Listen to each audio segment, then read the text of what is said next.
This is Laika Studios, the animation house responsible for the Oscar-nominated films Coraline, Paranorman, and The Box Trolls. Their upcoming film, Kubo and the Two Strings, is their biggest, most complicated, and ambitious feature to date. It uses the biggest puppet they've ever made and the most sophisticated technology they've ever incorporated. We went behind the scenes with some of Kubo's key personnel and looked at what Laika stands for and what it took to make Kubo happen. Our culture here, there is something of an inherent restlessness in the creative culture. We always want to challenge ourselves. We always want to try something new. We always want to tell new and original stories, to dive into new genres, to explore different aspects of what it means to be human. And we do it in a kind of a strange way, in that our style, our execution of the way we make our films is a convergence of art and craft and science and technology. Stop-motion animation involves building puppets and props and moving them around on miniaturized sets, shooting their movement one frame at a time with high-def cameras pushed close enough to make tiny things seem huge. Laika uses CGI to hide the armatures that support the puppets and to erase the seams in the puppets' 3D printed faces. But most of their effects work is done practically and in-camera by a team of stop-motion veterans.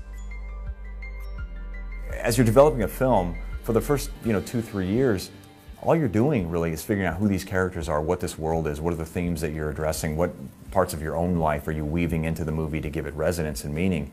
And then it's only once we feel pretty confident in our foundations that we start developing the film visually, that we start thinking about what the characters look like, what does the world look like, how are we going to bring this to life, how are we going to execute physically to make this thing happen. Each supervisor's department breaks down into teams that work simultaneously on a variety of production aspects at once across 72 different sets. The sets, rigging support, and character bodies are custom designed and mostly built by hand. Once we've got the character design and the character lineup, the first thing we do is sit with the director, the head of animation, and the production designer. And we want to get 3 really important sort of things from them. We want to get the director's vision of the whole film and really what the storyline for all of these characters is. We want the production designer to give us the key sort of visually what is important on this film, what is the pattern language, and what line are we using? Are we using a straight line, or are we using a curvy line to create our characters? And then of course the head of animation, that person will know everything there is to know about these characters before we go into that room, and they tell us what they want from that puppet. Generally, it's like, we want it to do everything and more. We're like, really? Again? We are constantly trying to raise the bar. We're constantly trying to redefine what we think is possible for the stop-motion medium, and that is what makes it absolutely exciting and wonderful to get out of bed and drives you to get to work, and you can't wait to get here, but it also causes for a lot of sleepless nights because you never quite know how you're going to solve the problem. The fun thing about each show, and also the stressful thing, is the problems. And every character sort of lineup that we walk into on a film will have a whole line of problems, usually about 24. If there's 24 puppets, we'll have 24 problems. The monkey character needed to have realistic but posable fur, so the design team wound up coating fur fabric with silicone rubber.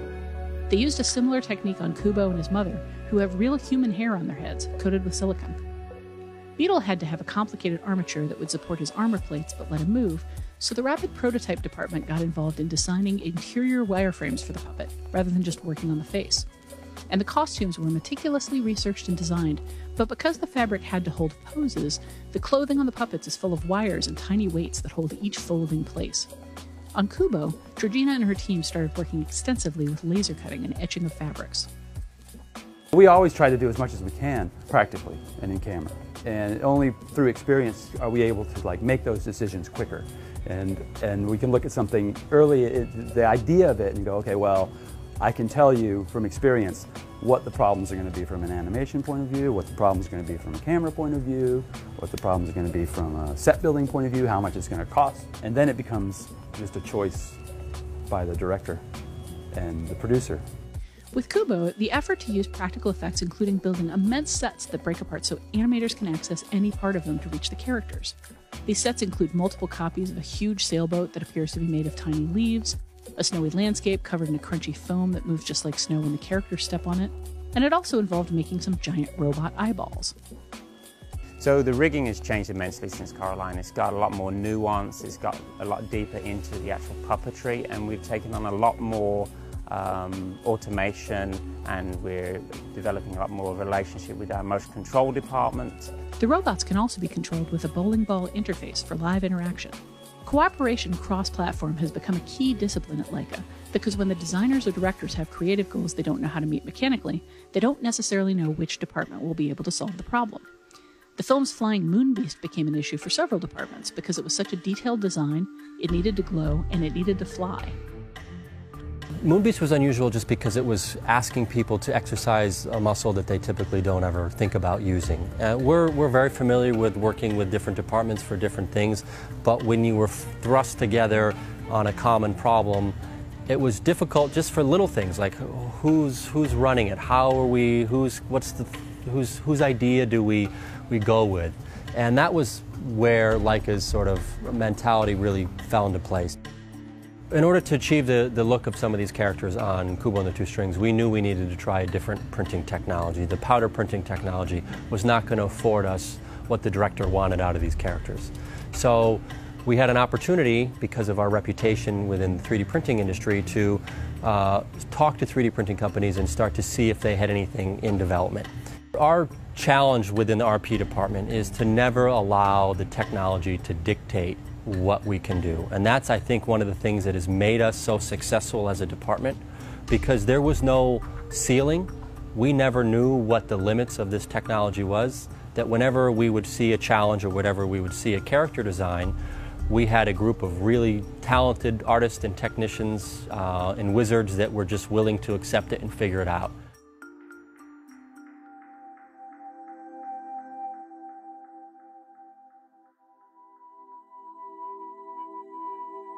I love that aspect of it. I've been doing this for nearly 20 years, and I still think it's as close to magic as anything that I've ever seen. So much of the magic of Laika's movies involves the care and detail that goes into every piece.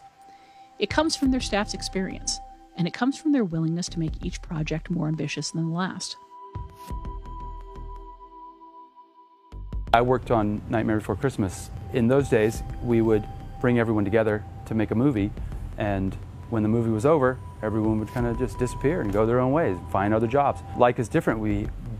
It's set up as a studio that will continue to make stop-motion animated pictures, and the consistency of it allows you to really refine your processes and really hone in how you end up making these movies. And when you're able to refine the processes, then the scale of the movies can get bigger, because you're not having to reinvent every time you come back. And then just the ability to constantly push the medium in new directions is the exciting part.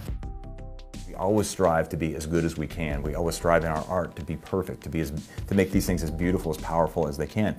But we are human after all, and we always fail. The entire film is filled with all different kinds of imperfections and failings, and it's something you have to come to terms with. And I think there is something beautiful about that. I think that it's one of the things that makes stop motion so unique, is that inherent in what it is, it's crafted by human hands. And so it has that raw human quality. It's frustrating. Sometimes it's maddening to work in this medium because of the imperfections. But I think that's one of the things that makes it inherently beautiful. And so we really embrace that side of it, because it makes these things human.